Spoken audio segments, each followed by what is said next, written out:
नमस्कार, आरतीज रेसिपी मराठीमध्ये तुम्हा सर्वांचे खूप खूप मनापासून स्वागत।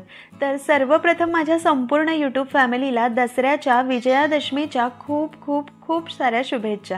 दसरा आहे तर आज आपण दसरा विशेष अगदी झटपट तयार होणारी स्पेशल थाळी बनवतोय।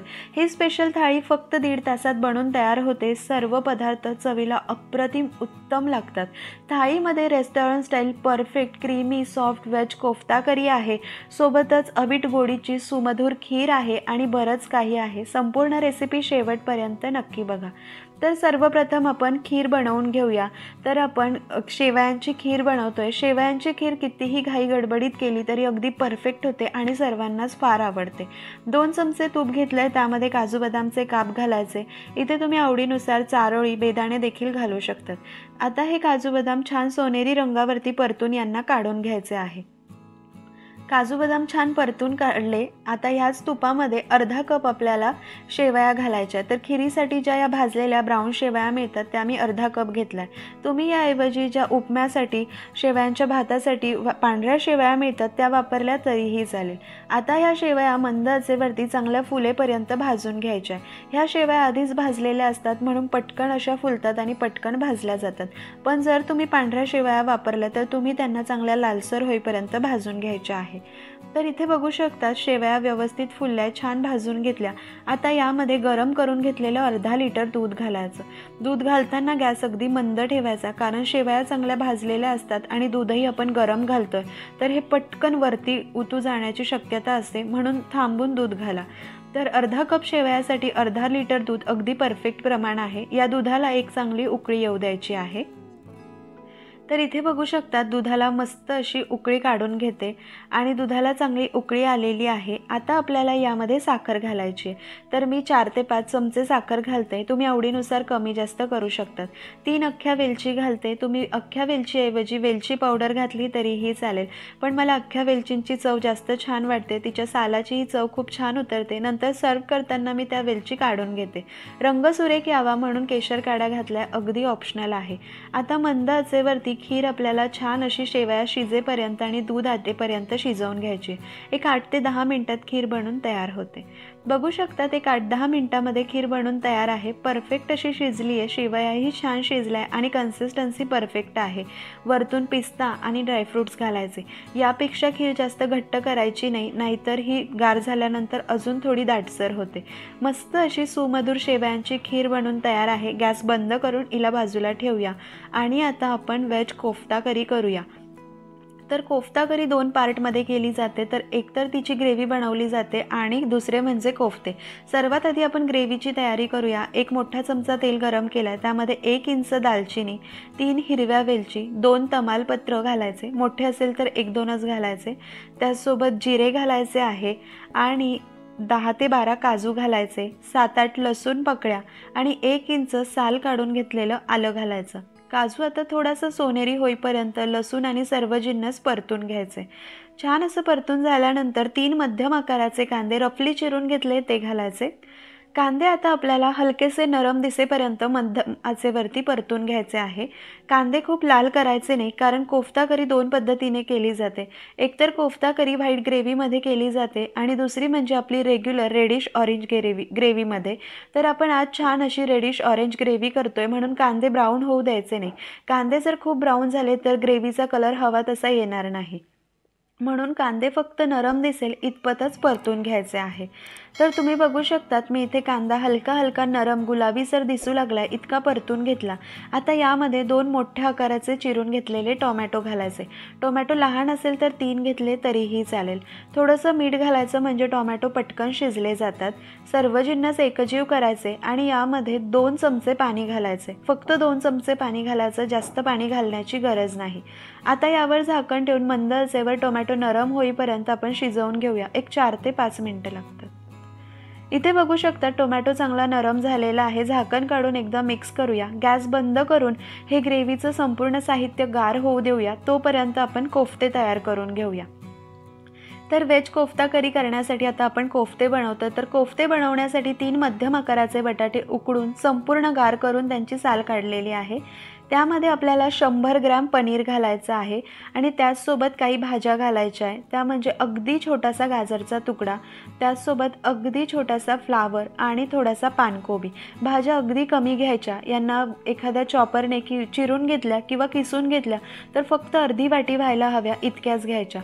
पनीर आणि भाज्या स्वच्छ धुवून घेतल्यानंतर संपूर्ण पाणी कोरडं झाल्यानंतरच वापरायचं आहे किंवा एखाद्या कापडाने पुसून अगदी सुक्या करायच्या मगच वापरायच्या. भाज्यांमध्ये किंवा पनीरमध्ये पाणी राहायला नको. तर आता आपण सर्वात आधी हे बटाटे किसून घेऊया.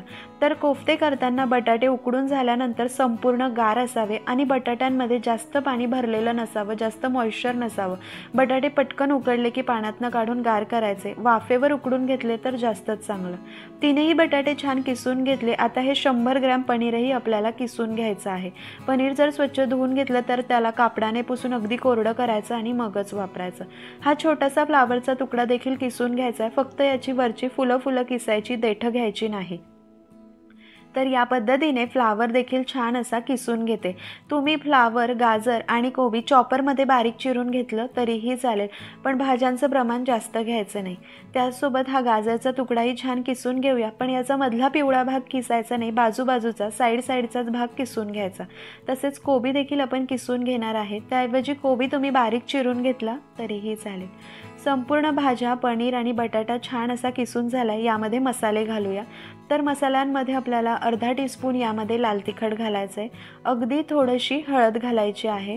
सोबतच आपल्याला थोडासा गरम मसाला घालायचा आहे. पाव चमचाच गरम मसाला घालायचा आणि चवीनुसार मीठ घालायचं. कोफ्त्यांसाठीच जितकं लागेल तितकंच मीठ यामध्ये घालायचं. आता या कोफ्त्यांना छान बाइंडिंग यावी म्हणून 5 टेबलस्पून इथे कॉर्नफ्लोअर घेतलेला आहे. तुम्ही कॉर्नफ्लोअरऐवजी मैदा देखील वापरू शकतात किंवा मग 2-3 चमचे कॉर्नफ्लोअर आणि 2-3 चमचे मैदा देखील वापरू शकतात. सुरुवातीला हे संपूर्ण मसाले, भाज्या, बटाटा, पनीर व्यवस्थित हाताने एकजीव करून घ्यायचे. तर या पद्धतीने एकजीव करून झाल्यानंतर आता 2-2 चमचे करून कॉर्नफ्लोअर यामध्ये घालायचं आणि व्यवस्थित मिक्स करून कोफ्त्याचं मिश्रण तयार करून घ्यायचं.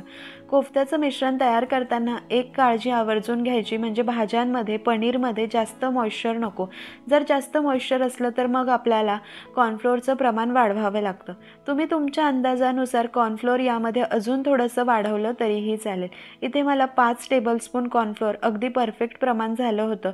पण तुमच्या भाज्यांमध्ये किंवा बटाट्यामध्ये जास्त मॉइश्चर राहिलं तर तुम्ही 2-3 चमचे कॉर्नफ्लोअर किंवा मैदा वाढवला तरीही चालणार आहे, काहीच प्रॉब्लेम होत नाही.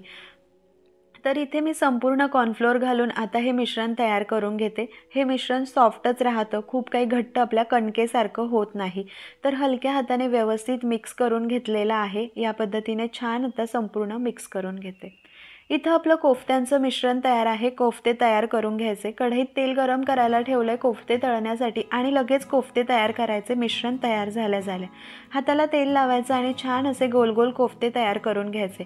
एका मध्यम लिंबाच्या आकारा एवढा कोफ्ता करायचा. खूप लहान करायचा नाही किंवा खूप मोठाही करायचा नाही. सगळेच कोफ्ते या पद्धतीने मी इथे वळून घेते आणि कोफ्ते करत असताना तेल आधीच गरम करायला ठेवायचं, म्हणजे कोफ्ते केल्या पटकन तळता येतात. तर प्रत्येक वेळेस कोफ्ता करताना हाताला तेल लावून घ्यायचं आणि कोफ्ते छान वळून घ्यायचे आहे.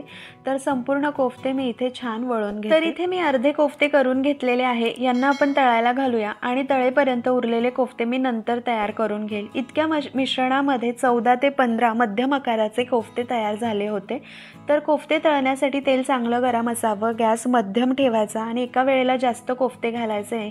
3 ते 4 कोफ्ते घालायचे आणि कोफ्ते घातल्या लगेच त्यांना हात लावायचा नाही. 1 मिनिट त्यांना तळू द्यायचं. त्यानंतर त्यांना टच करायचं. 1 मिनिट झाल्यानंतर तेल आपल्याला हलक्या हाताने हलवत राहायचं आहे आणि हलके कोफ्तेही आपल्याला हलवायचे आहे. खूप जास्त फटाफट किंवा घासघीस यांना करायचे नाही, नाहीतर कोफ्ते फुटू शकतात आणि तेलकट होतात. कोफ्ते तळताना तेल चांगलं गरम असावं आणि मध्यम आचेवर तळायचे. मंद आचेवर तळले तर कोफ्ते खूप तेलकट होतात आणि मोठ्या आचेवर तळले तर पटकन करपले जातात. मध्यम आचेवरती छान सोनेरी रंग येईपर्यंत तळून यांना टिश्यू पेपरवर काढून घ्यायचे. आता सगळे कोफ्ते मी वळून आणि तळूनही घेतले। आता मसाल्यांची एक पेस्ट करूया। पाव चमचा हळद, 1 चमचा लाल तिखट, 1.5 चमचा धणा पावडर आणि अर्धा चमचा इथे आपण गरम मसाला घेतलेला आहे आणि थोडंसं चवीला तिखट असणारं लाल तिखटही घेतलेलं आहे। लाल तिखटचं प्रमाण तुम्ही तुमच्या आवडीनुसार कमी जास्त करू शकता। यामध्ये पाणी घालून छान अशी पेस्ट तयार करायची आहे। तर अशी पेस्ट तयार करून मसाले घातल्यानंतर सुके मसाले करपत नाही, छान परतले जातात आणि यांची चव भाजीमध्ये खूप छान उतरते। या पद्धतीची पेस्ट आपण तयार करून घेतलेली आहे। आता ग्रेव्हीसाठी जे साहित्य गार करायला ठेवलं होतं त्याचं पटकन वाटण करूया। तर यामधील तमालपत्र आणि दालचिनी आपल्याला काढून घ्यायची आहे। कांदा टोमॅटो छान गार झाला आहे, मिक्सरच्या भांड्यात काढून पाणी न घालता छान असं बारीकसर वाटून घ्यायचं आहे। तर इथे छान असं बारीकसर वाटून घेतलं। आपली ग्रेव्हीची तयारी झाली आहे, झटपट ग्रेव्ही करूया। 2 चमचे तेल घेतलेलं आहे, यामध्ये तुम्ही बटरही घालू शकतात। तेल हलकं गरम झाल्यानंतर ही सुक्या मसाल्यांची पेस्ट यामध्ये घालायची। अशी पेस्ट करून घातली की एकतर सुके मसाले करपत नाही आणि व्यवस्थित परतले जातात। आता मंद आचेवर तेल सुटेपर्यंत ही मसाल्यांची पेस्ट छान परतून घ्यायची। मसाल्यांची पेस्ट परतून झाल्यानंतर यामध्ये कांदा टोमॅटोची ग्रेव्ही घालायची आहे। ही ग्रेव्ही वाटताना यामध्ये पाणी अजिबात घालायचं नाही। जर पाणी घातलं तर ही परतताना खूप चटचट उडते आणि खूप असे शिंतोडे बाहेर उडतात। या पद्धतीने ही ग्रेव्ही आता मसाल्यांच्या पेस्टमध्ये चांगली अशी एकजीव करून घ्यायची आहे। मस्त ग्रेव्ही एकजीव करून झाल्यानंतर यावर झाकण ठेवून मंद आचेवर एक 4-5 मिनिटं हा मसाला परतून घ्यायचा आहे। मध्ये मध्ये 1-2 वेळा झाकण काढून तळापासून मिक्स करून घ्यायचं, म्हणजे ही तळाला लागणार नाही। छान अशी तेल सुटेपर्यंत परतून घेऊया। 4-5 मिनिटं मसाला छान परतून घेतला। तुम्ही बघू शकता हलकं हलकं तेल सुटलं आणि हे चटचट उडू लागलंय, म्हणजे छान परतलं गेलंय। आता यामध्ये आपल्याला ग्रेव्ही करण्यासाठी पाणी घालायचं आहे। तर कोफ्ता करीची ग्रेव्ही थोडीशी पातळच असते, कारण कोफ्ते ग्रेव्ही शोषतात म्हणून। सुरुवातीला मी 1 ग्लास पाणी घातलंय, ह्या मसाल्यामध्ये एकजीव करते। एकजीव केल्यानंतर आपल्याला कळतं की अजून किती पाणी वाढवायचं आहे। तर अजून हे फार घट्ट आहे, थिक आहे, म्हणून यामध्ये मी अजून पाणी घातलेलं आहे। तर इथे मी एकूण 1.5 ते पावणे 2 ग्लास पाणी वापरलेलं आहे। छान असं पाणी घातल्यानंतर ग्रेव्हीला मस्त अशी उकळी आली आहे आणि जशी जशी उकळी येऊ लागते रंग खुलून येतो। चवीनुसार मीठ घालायचं। तर मीठ घालताना बेताने घालायचं, कारण आपण कोफ्त्यांमध्येही मीठ घातलंय, कांदा टोमॅटो शिजवतानाही मीठ घातलंय आणि आत्ताही। यामध्ये अजून 1 चमचा कसुरी मेथी घालायची आणि आता मंद आचेवरती एक 7 ते 8 मिनिटं ग्रेव्ही उकळून घ्यायची। 7 ते 8 मिनिटं मस्त अशी ग्रेव्ही उकळून घेतली। अप्रतिम आणि सुंदर असा ऑरेंजिश रेड कलर ग्रेव्हीला आलेला आहे। गॅस बंद करायचा आणि एक 5 मिनिटं ही ग्रेव्ही गार होऊ द्यायची, याची वाफ जाऊ द्यायची। एक 5 मिनिटं ग्रेव्ही गार झालेली आहे। गॅस बंद केल्यानंतर यामध्ये 2 ते 3 चमचे फ्रेश क्रीम घालायची आहे। फ्रेश क्रीम नसेल तर घरातली दुधावरची साय चांगली अशी स्मूथ फेटून घ्यायची आणि मग घालायची। ग्रेव्हीचा गॅस बंद केल्यानंतर 5 मिनिटं वाफ गेल्यानंतरच फ्रेश क्रीम किंवा दुधावरची साय घालायची, मग ती ग्रेव्हीमध्ये फाटत वगैरे नाही। मस्त अशी ग्रेव्ही तयार आहे, कोफ्ते तयार आहे। यांना सर्व कसं करायचं तुम्हाला झटपट दाखवते। तर कोफ्ता करी सर्व करताना ग्रेव्ही चांगली गरम असावी, कोफ्ते आपले गार असतात। तर गरमागरम ग्रेव्ही घालायची, त्यामध्ये कोफ्ते ठेवायचे आणि वरतून गरमागरम ग्रेव्ही घालायची, म्हणजे कोफ्ते पटकन ग्रेव्ही शोषतात आणि या पद्धतीने कोफ्ता करी सर्व करायची। प्रत्येक एका सर्विंगला एका प्लेटमध्ये 3 कोफ्ते एका जणाला पुरेसे असतात, त्या पद्धतीने तुम्ही सर्विंग करू शकतात। आपली कोफ्ता करी तयार आहे। आता झटपट पुढचे पदार्थ बनवूया। तर इथे 1 वाटी बासमती तांदूळ घेतलाय, स्वच्छ धुवून याला पाण्यामध्ये 30 ते 40 मिनिटं भिजवायचं आहे जीरा राईस करण्यासाठी। आपला तांदूळ भिजतोय तोपर्यंत आपण झटपट बुंदी रायता करूया। अर्धा कप दही चांगलं असं फेटून स्मूथ केलेलं आहे। बुंदी रायता करतोय आणि छान अशी कन्सिस्टन्सी यावी म्हणून यामध्ये पाव कप पाणी घालायचं। चवीनुसार मीठ घालायचं आहे आणि रंगासाठी लाल तिखट घालायचं। सोबतच थोडासा चाट मसाला घालायचा, याने बुंदी रायत्याची चव खूप छान लागते। थोडीशी साखर घालायची, म्हणजे दह्याची चव बॅलन्स होते आणि व्यवस्थित मिक्स करायचं। आता बुंदी रायता 2 प्रकारे केला जातो, एकतर बुंदी भिजवूनही केला जातो आणि एकतर डायरेक्ट बुंदी घालूनही। तर आपण झटपट डायरेक्ट बुंदी घालून करतोय, म्हणून दही फेटल्यानंतर थोडंसं पाणी घातलं। आता आपण यामध्ये डायरेक्ट न भिजवता बुंदी घालायची आहे, चांगली एकजीव करायची। एक 5 ते 7 मिनिटांमध्ये बुंदी छान असं दही शोषून नरम होते। बुंदी चांगली नरम झाल्यानंतर हा रायता आपण पुढचे पदार्थ करेपर्यंत फ्रीजमध्ये ठेवूया, छान असा गार होईल, त्यानंतर सर्व करूया। बुंदी रायता तयार आहे। आपला बासमती तांदूळ 30 मिनिटं चांगला भिजलाय अजून 10 मिनटं भिजेल, म्हणजे 40 मिनटं आपल्याला भिजवायचं आहे. तोपर्यंत पाणी गरम करूया. 1 वाटी तांदळासाठी 2 वाटी पाणी घेतलेलं आहे. त्यामध्ये थोडंसं तेल आणि मीठ घालायचं. इथे मीठ थोडंसं कमी घालायचं, कारण नंतर आपण अजून मीठ घालणार आहोत. पाण्याला चांगली अशी खळखळून उकळी येऊ द्यायची आहे. पाण्याला उकळी आलेली आहे. तांदूळ भिजताना 40 मिनटं झालं आहे. तांदूळातलं संपूर्ण पाणी काढून घ्यायचं आणि तांदूळ ह्या उकळत्या पाण्यात घालायचा. भिजलेला तांदूळ घालताना पाणी चांगलं खळखळ उकळतं असावं आणि तांदूळ 40 मिनटं चांगला भिजवायचा, म्हणजे भात छान तयार होतो. छान असं हलक्या हाताने मिक्स करून मोठ्या आचेवर पाण्याला एक उकळी येऊ द्यायची. पाण्याला उकळी आल्यानंतर गॅस मध्यम करायचा आणि मध्यम आचेवरती भात 4-5 मिनटं शिजवायचा, म्हणजे भातातलं अर्ध पाणी आटलं जातं आणि भात 50% शिजला जातो.